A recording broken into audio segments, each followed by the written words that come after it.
miarabantsika rehetra indray mpanaraka ny ASMTV ny tena famitianio ety amin'ny Avorianosy misy atsika androany hiatrika ny lalao Rallye des Industries ny mpianatra amin'ny Université ASM Manakambahiny. Izany lalao izany moa tsy inona fa lalao nentina hanandratana ireo industrie misy eto Madagasikara. Natao amin'ny vahoaka rehetrarehetra izy io fa indrindra ho an'ireo mpianatra eny amin'ny anjerimanontolo. Dia nitsingana voalohany miarahantsika arao ary ny fanadihadiana miarana amin'ny sarany safidy rasoa Maromaka sy Tsilavy Nandrianina. Totosa Somatsara tao amin'ny Avorianosy nidingana voalohany tamin'ny lalao Rallye des Industries andehan'ny 2024 izy lalao nataon'ny syndicat des industries de Madagascar sy ny agence de communication Mercatis anomezana lanja sy ampiroboroboana ny industrie malagasy. Tanjona voalohany indrindra aloha dia ny ahafahana zany mampiditra ny tanora indrindra zany ireo mpianatra reo ao anivon'ny sehatry ny industrie. Ny antony mantsy dia mba ahafahany zareo mahatsapa tsara hoe ahoana tokoa izany fandraharana zany eo anivon'ny industrie.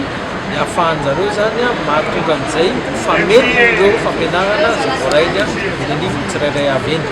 Io zany dia misy aloha voalohany indrindra ny ataontsika hoe fahalalana amin'ny ankapobeny ny industrie eto Madagasikara, ny vokatra vokarin'ny industrie.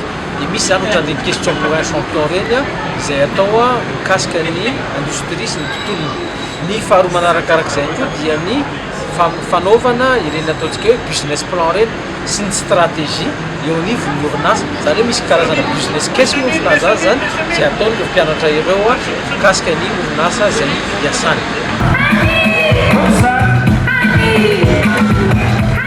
Nisafolo ireo université n'Andrianjara tamin'izany lalao izany ary samy manana ny industrie piazy avokoa.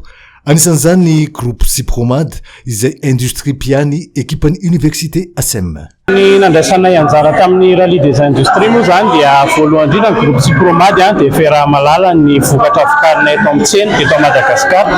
Efa ela izay anisan'ireo industrie lehibe teto Madagasikara. Ao anatin'izany ny famokarana savony, papier hygiénique, savoka, labzy, tady. Dia nahita ny événement Rallye des Industries zao hoe afaka manampy tanora izay ho avin'ny firenena. Dia tena mifandray tanteraka amin'ny objectif ny entreprise-nay zany izy hoe no avin'ny firenena tsy maintsy ny industrie ihany. Dia izay no nahatonga na risque-nay hoe andray anjara amin'ity événement Rallye des Industries ity. Ny fahitana ny université ASM aloha dia tena gaga tokoa zay satria mavitrika ilay ankizy. Filière rehetrarehetra misy ao amin'ny université ASM mety tsara amin'ilay sehatra industrie ny aorianany. Dia ilay événement zany ahafahanay manampy amin'izareo mba hikôla kokoa ny zavatra ianarany par rapport amin'ny misy eo amin'ny tsena. Zavatra hoentinareo mpianatra amin'ity androany ity amin'ilay resaka Rallye des Industries io dia inona moa zany motion rany hoe ny ankizy manao gestion sy économie ve mahasa rehefa mety hoe mpianatry ny ASM manana motion rehetra dia afaka manatanteraka an'io daholo? Afaka manatanteraka daholo ny motion rehetrarehetra zao RID, relation internationale et diplomatie, fa nisy fanivanana nataon'ny université sy ny parrain natsongonan'ilay 10 moa tena androany. Dia inona moa zany ny zavatra hoentinareo ao dia mpianatra eo amin'ny fireo nareo? Androany ho an'ilay lancement manana 10 minitra izay anaovana seo, izany hoe manazava bebe kokoa mahakasika an'ilay parrain satria izay ilay objectif hoe mampisontrotra ilay vita malagasy ny industrie vita malagasy. Dia izay atsipotsipoliana izay zany no resahany androany. 10 izay solitenana ASM fa 3 ihany miakatsehatra.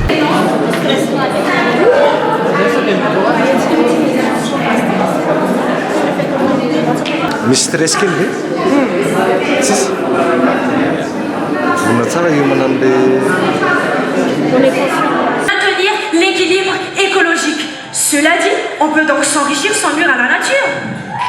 To make a long story short, Sipromad Group is actually engaged in an innovation game. You present opportunity and a new way of life. Can you imagine? Nothing is thrown away. Nothing is wasted. Everything is transformed into something new. Miratra ary ny tanalarina faharoa izy ireo tamin'ny nidingana voalohany iny ary hiatrika ny dingana manaraka ny 15 Jolay ho avy izao. Where knowledge is not only gained through theory but through taking responsibility.